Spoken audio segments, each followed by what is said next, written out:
Hello everyone, my name is Rachel Fletcher and I'm a business advisor with Business Sheffield. And I'm here today to tell you about how you can get involved in procurement opportunities across the city. We had an event back in September 2024 and we realised that businesses were struggling to find out about tender opportunities and understand the tender process.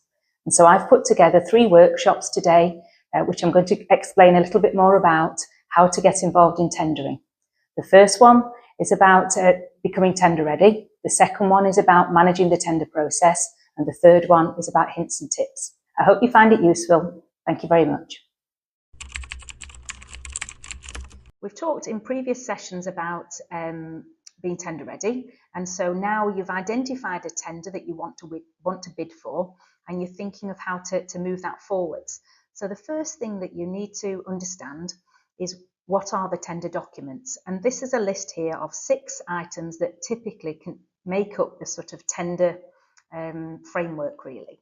So the first thing is the specification, and the specification is the detailed description of what the buyer is looking to buy. And so that's a key piece of information that you need to read so that you fully understand what they're looking to buy. The second aspect is instructions to bidders. And so this explains to you things such as what documentation to complete, when the deadlines are, any workshops that you need to attend. And so that's, once again, a really key piece of information that you need to read and fully understand before you move forwards. We've then got the form of tender. And this is just a single page document, and it looks quite unimportant, but actually it's a really key part of the tender documentation because it's your official signature and your official recognition from your organisation that you're bidding for this tender. And so by signing the form of tender and dating it, you're giving permission that your tender should be reviewed, and it's your sort of formal submission to the buyer on that particular opportunity.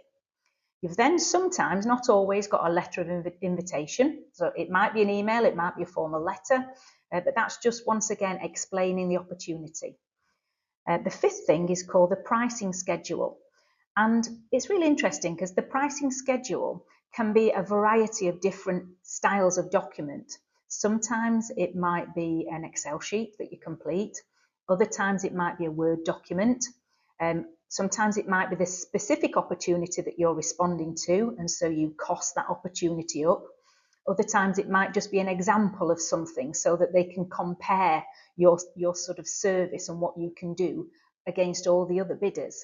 So have a look at the pricing schedule to really understand the depth of information that's required, because it can be exceedingly intense and, you know, a massive Excel document to complete, or it can literally just be a figure that you add in.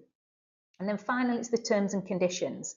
So these are the terms and conditions of the buyer, usually quite lengthy, probably 5 to 6 pages in length. Certainly I would say read them and understand them, because the last thing you want to do is to have signed up for something that you don't fully appreciate what you're signing up for. But equally recognising that with any public body, these will have been scrutinised. There's probably little room for negotiation, but that's not to say there isn't any room. So if there's something that you're very uncomfortable with, it's certainly worth raising it with the buyer before you start bidding for the tender opportunity. In terms of the tender response overview and progressing your response, as I've talked about, it's really important to read all the tender documentation before you start putting your response together.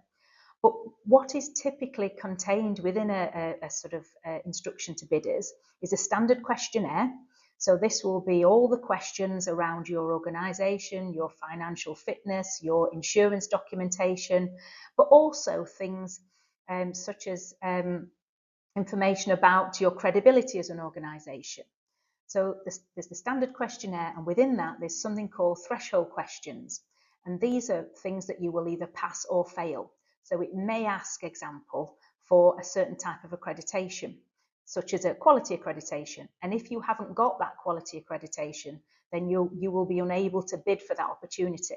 And so it's really important that you understand the threshold questions and make sure that you do meet that threshold before you start, Typically, they're around finance or insurance or accreditations. The third thing here is the weighted questions. And these are specific questions that will have been developed for the tender.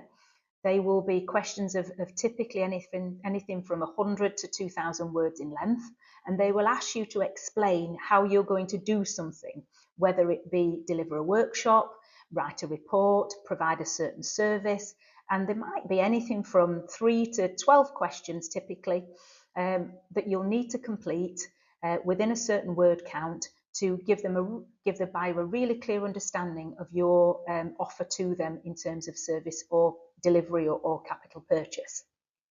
There's then things like the supporting documents. We've covered quite a lot of these in an earlier workshop called the How to be Tender Ready from the Tender Ready Audit. And so it's things such as policies, accounts, evidence on accreditation as well.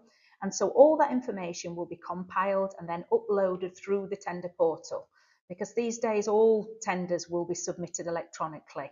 I've not come across a tender that's submitted in a paper format for probably about 5 years now. So it's really important that you familiarise yourself with whichever tender portal you're going to be using. And then just finally talking about the price, because I think there's sometimes a misunderstanding that the cheapest price always wins when it comes to tenders. And really that's not true. The most common way that a tender is evaluated is something called the most economically advantageous tender, or MEAT for short. And what they're looking for here is the balance between quality and price. So they're looking for the supplier to provide the best description of their delivery or their offer, and then also the best price. And that collectively, when combined together, will give a tender the highest score, and that will be the one that's chosen to be moved forward through the process. So in terms of steps for successful submission, sounds really obvious, but read all the documents. Some people feel more comfortable printing them off, others will just view them online, but it's really important because with tendering, the devil really is in the detail. So it's really important to read all those documents. You then need to make sure if there's any sort of questions on the review board that you are looking at those questions and understanding the significance of those questions, because it may impact your response. You also need to identify any essential information. Are there things that you absolutely need to deliver through this tender?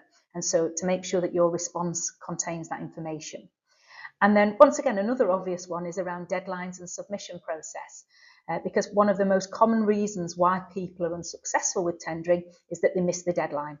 And particularly now with the use of portals, a deadline will have a time on it and a specific date, and you must make sure that your tender is submitted before that time and date, because the portal at that point will be switched off, and then you unfortunately won't get an opportunity to respond. And then finally, the briefing events. I mentioned them previously, but sometimes with some tenders, there'll be an opportunity for you to listen to a presentation by the buyer about the tender opportunity, and also to ask questions. So if there is a briefing event, whether it's in person or online, I would really encourage you to go along and attend. In terms of managing the tender process, another common sort of point of failure is that people don't give themselves enough time. They look at a tender opportunity and then they think, I'll leave that for a couple of weeks because it's not in for a month. But my absolute recommendation would be to start as soon as you can. And so the first thing I would recommend that you do is appoint somebody in the team as the sort of key contact point or tender manager. You can then start to look at creating a bid plan, and that will be looking at roles and responsibilities and who's going to answer specific questions. And the reason that can be really helpful is that means that you can utilise the experience and expertise across your team to respond to specific questions. So if you have a quality manager in your organisation, then get them involved in answering the quality question. If there's somebody in charge of operations, get them involved in answering the operations question, because the more depth and experience and expertise that you can demonstrate in your responses, the better chance you have of being successful. So the first thing I always encourage people to do is do a first draft, and then ask somebody who's perhaps not in that bid team to have a read of the response. Is it understandable? Does it need some editing? Is there an opportunity to review? So once again, giving yourself that time to reflect on your submission, if at all possible. Then finalise the submission and then submit it to the tender portal. If you're successful, fabulous, that's great, job done. If not, then do ask for feedback, because there is a responsibility from all buyers that they should give feedback. And so I would always encourage people to reflect on that feedback and see what they can do better next time, because tendering is a sort of take time to develop your experience and expertise. And so the more that you do, the more experience and expertise that you develop and the feedback that you get, the better your responses will become. I hope you enjoyed the sessions. Please do look at the other workshops in the series. Thank you.